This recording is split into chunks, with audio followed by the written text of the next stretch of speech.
dapat i-separate talaga yung tinatawag na church and state. Diba? Pero sa aking nakikita kasi, yung branding ba ni Marcoleta, nandoon no, INC siya. Tapos collab dito kay Pastor Apollo Kibuloy, lalo pat kita din naman natin na kasama sila sa lineup ni former President Rodrigo Roa Duterte. So, di ba, mababahiran ng kababuyan yung pangalan ng Iglesia ni Cristo dahil sa billboard na yon.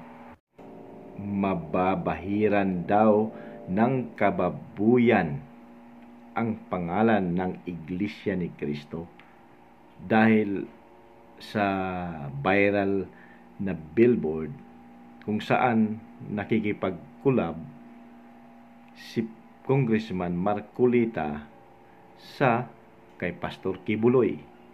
Comment nyo sa comment section kung ano ang